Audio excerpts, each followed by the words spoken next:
broadly speaking is earlier this year, Deputy Secretary Hicks signed out a memo that was sent to senior leadership in the department. And it stressed the importance of complying with federal law and DoD policy that addresses participation when it comes to the political process by DoD military and civilian personnel. And in the memo, it talks about the right and the right to exercise our right to vote and participate in government, but it also highlights that as public servants, we uphold DoD's longstanding tradition of remaining apolitical as we carry out our responsibilities. And so just to emphasize on that, it's important that we maintain the trust and confidence of the American people, which requires us to avoid any action that could imply the support of any political party, candidate, or campaign. So I'll leave it at that.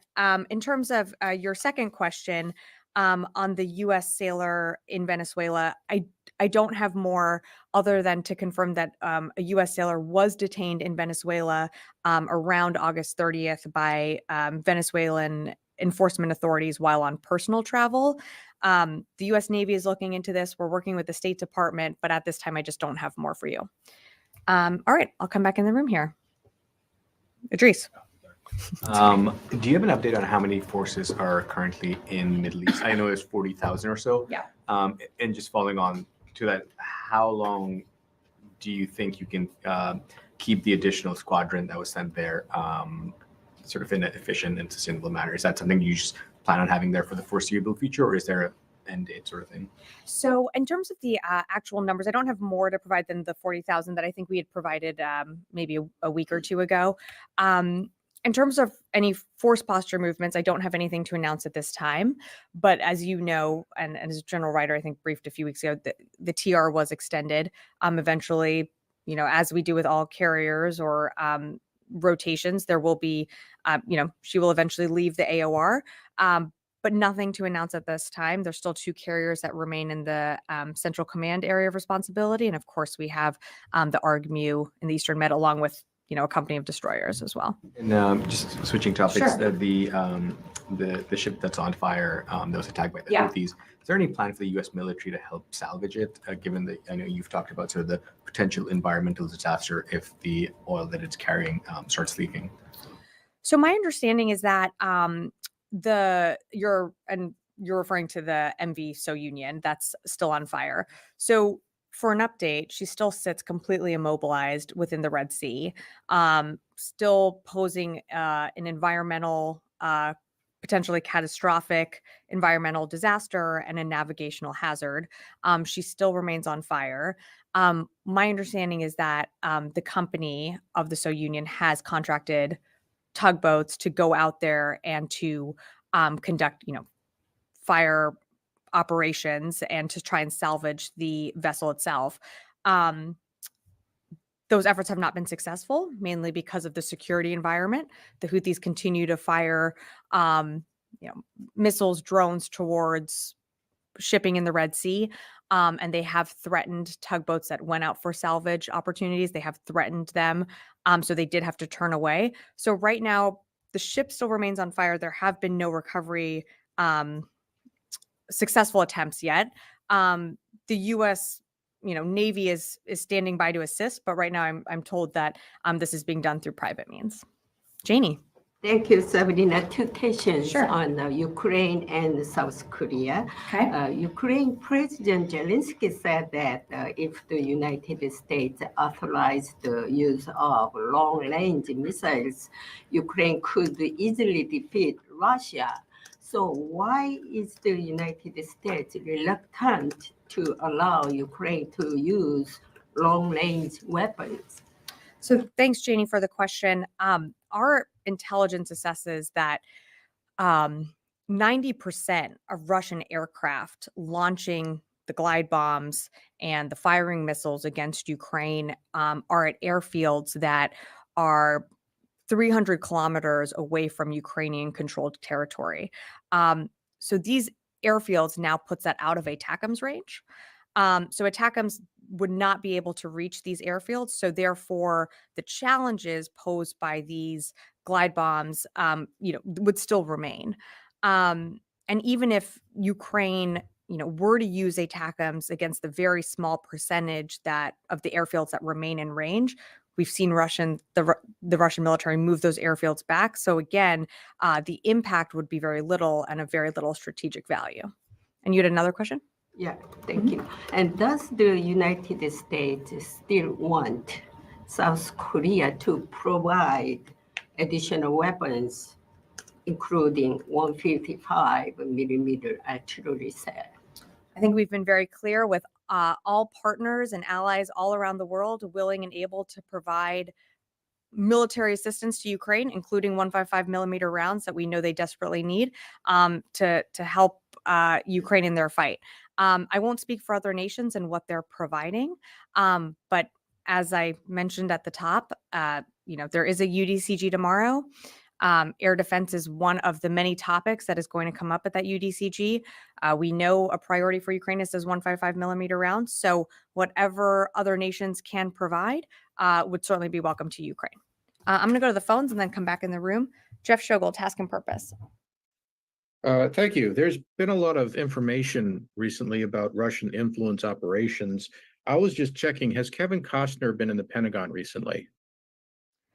Jeff, not to my knowledge. Next question goes to Carla Babb, VOA. Hey, thanks for doing this. That's a great question to follow. I want to go back to Ukraine. At the current pace that the U.S. is providing Ukraine aid under the PDA, it looks like about $6 billion in authority is going to expire unused at the end of this month, FY 2024. Could you give us some more clarity about what's going to happen to that money after September? And is there any intention to extend that authority or to ask Congress to extend that authority so that Ukraine can continue receiving PDA packages? Thanks, Carla, for the question. So as you know, we worked very hard with Congress to secure that supplemental and to allocate that money for Ukraine for these PDA packages and USAIs.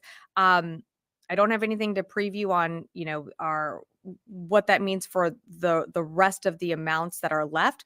What I can tell you is you've seen us do this almost on a weekly basis. We continue to roll out and announce presidential drawdown packages that vary in size, but we continue to do that on a consistent basis.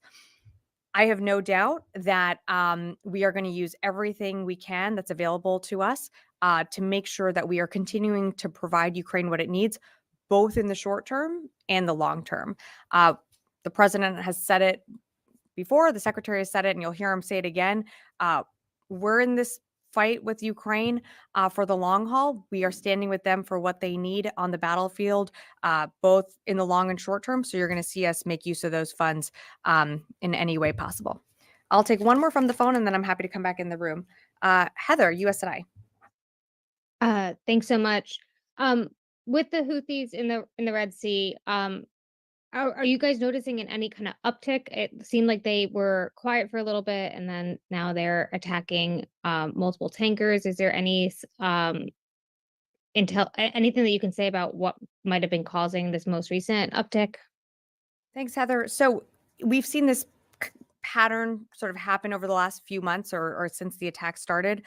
There is a series of waves, then there's a pause, then there are waves again. I can't speak to the strategy behind that. I can only speak to what we as the United States military are doing with our partners and allies. And of course, you're very familiar with Operation Prosperity Guardian and the fact that we continue to ensure that those shipping lanes remain open, to ensure that freedom of navigation can occur in the Red Sea. But you're seeing what the Houthis are doing on a day-to-day basis. They've set on fire a oil tanker carrying 1 million barrels of crude oil. I don't need to explain to you what type of damage that could cause to an environment like the Red Sea. You're talking major ecological systems that could be destroyed. So while I can't speak to their tactics, I can speak to the fact that they're causing environmental and economical disasters right in their backyard. Leave it at that. Yeah. I think this is Sabrina. In light of Middle East tensions, does the Pentagon support a United Nations-led military peacekeeping force in Gaza, West Bank, and throughout Israel? And have a follow-up. So I don't have anything for you on that. The president has been pretty clear that there will not be U.S. boots on the ground in Gaza. But in terms of,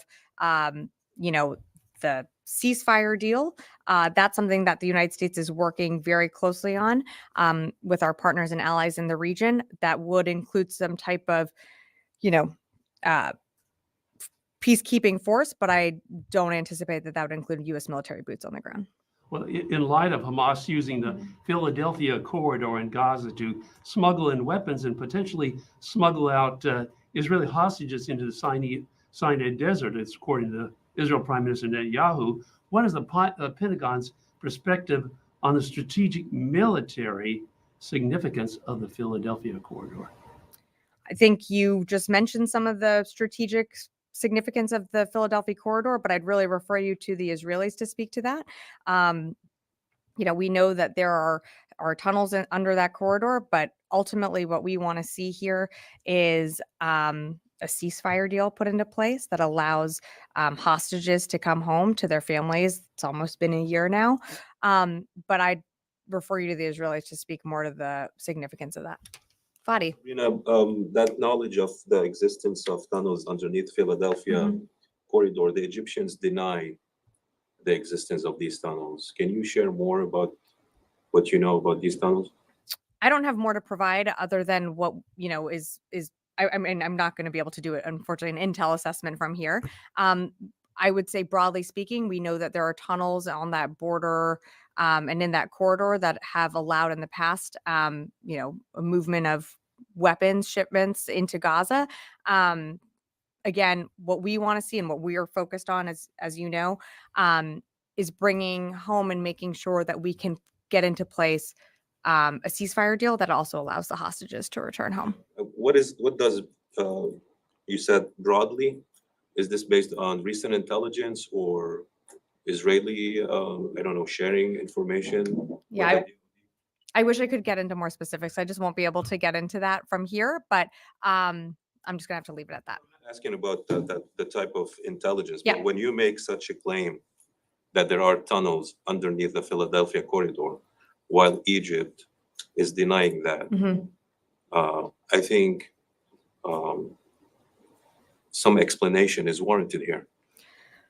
Appreciate the question, Fadi, but I'm just not going to have more. I'd have to refer you to the Egyptians and the Israelis to speak more to that.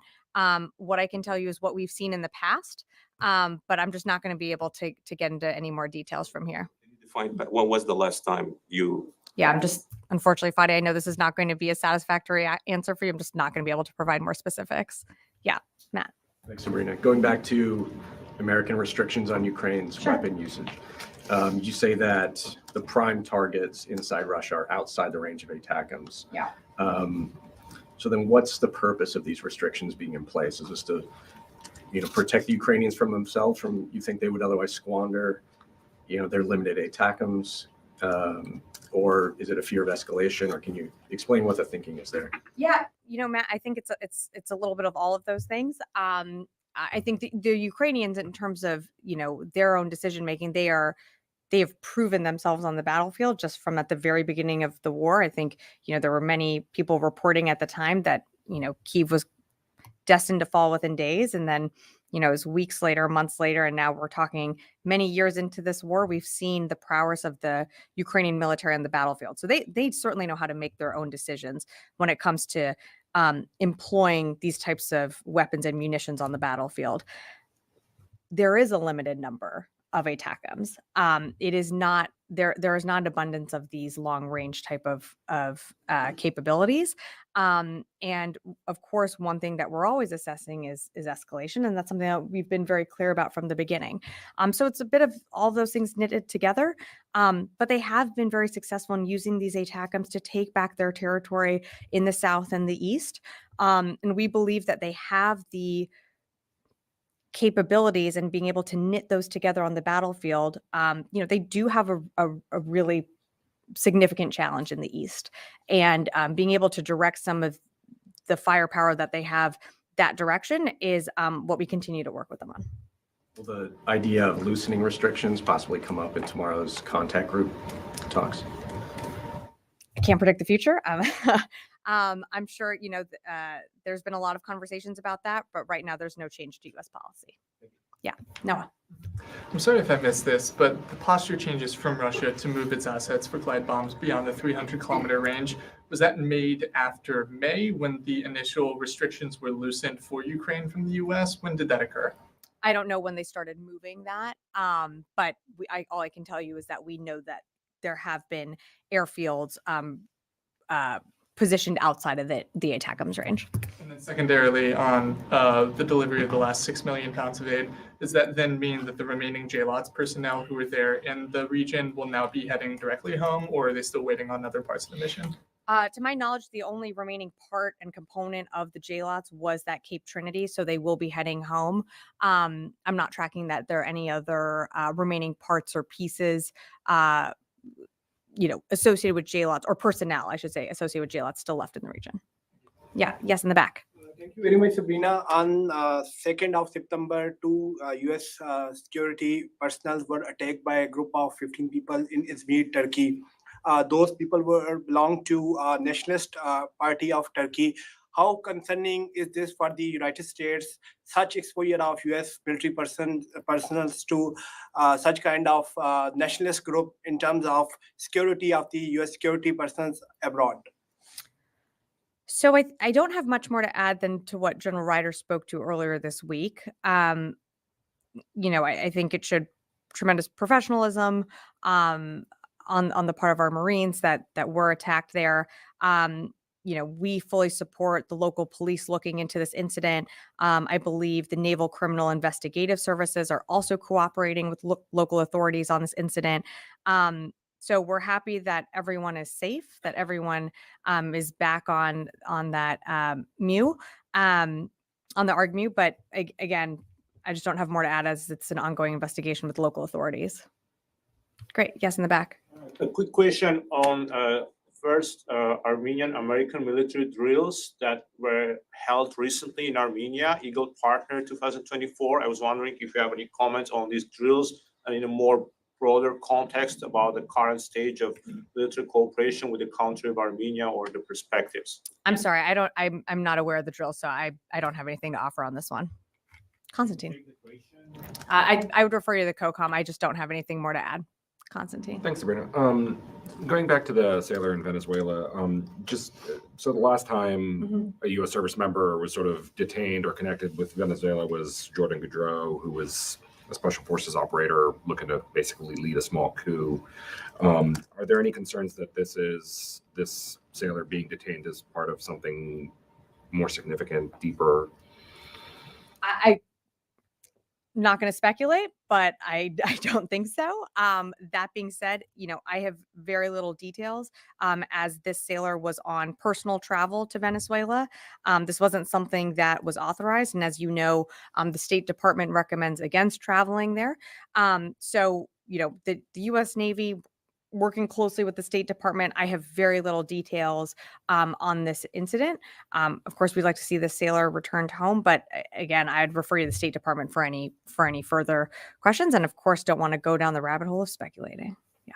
Yes, we'll go in this room. Yeah, I have a question about if you can talk a little bit more about the presence of the U.S. militaries off the coast of Israel. The two ships and if the submarine is still there. And if you can talk a little bit more about the presence of the military and if there is some sort of coordination with some European forces to support the U.S. in case of escalation. And then I have a second question about Ukraine. Okay. So nothing has changed in our force posture in the Eastern Mediterranean. The USS Georgia is still in the EUCOM area of responsibility. We still have our destroyers. We still have the ARG-MU that's there. It's, I would say, still sending a very strong message of deterrence in the region. And also, should Israel come under attack, that's what that force posture is there to do, is to help defend Israel if they were to be attacked like they were on April 13th. But I don't have any changes to announce for our force posture. Are you guys asking for any support from let's say, the Italian, Southern European forces? What do you mean by forces? support? Like to support the American ships, and like having like European militaries also in the region supporting the Americans, not being only the Americans taking care of the area. We're always working with our partners and allies in the region. It is, in the Eastern Mediterranean. So I think you would expect that there are countries with a naval presence tied to Europe that are constantly operating there. We do regular exercises with our European allies. I don't have anything to read out from here, but of course we're always coordinating with them and working with them on a daily basis. And my second question, if you can talk a little bit more about the traveling of the secretary in Germany, about what can we expect, if you can, what's they're gonna, you probably have some information that you can share with us about what they're planning to talk, when we expect coming out from this meeting. Well, I'm just gonna have to tell you to tune in tomorrow, but look, I don't have more to really provide than what I read out at the top, which is that this is, the 24th meeting of the Ukraine Defense Contact Group. We know air defenses is one of the top priorities for the Ukrainians. That's certainly something that's going to be discussed tomorrow. We know fires, so 155 millimeter rounds, also a priority for the Ukrainians. That's something that I'm sure will come up. But not going to get ahead of the secretary, but I think you can expect some of those conversations. And then, as I mentioned, there are 8 capability coalitions that have been stood up as part of the UDCG. Those capability coalitions, including the Air Coalition, is one that the United States co-leads. So that will be an opportunity to talk about other additional needs that the Ukrainians have. Yes. Thank you so much, Sabrina. About the Middle East crisis, so what is the latest assessments of the Pentagon regarding any potential action by Iran against Israel? Really don't have much more to provide than what we've said before, which is that, we've maintained a very robust force posture in the region. We have 2 carrier strike groups, right there. Has that factored into Iran's decision-making process? I think it's certainly gotten into their headspace, but, beyond that, we're maintaining our force posture there. We're there, of course, to defend our forces, and should we need to, we will come to the defense of Israel. Great. Yes. Thank you very much for the opportunity. It's been reported from last Wednesday, some of the Arab military attaches met here in Pentagon with U.S. defense officials, specifically regarding the possible Iranian attack on Israel or something like that. But my question is regarding the U.S. possible measures or something under consideration with your Arab allies like UAE, Qatar, where you have military presence, and Saudi Arabia as well, who is very next to Yemen, as Yemenis are like calling mobilization calls each day.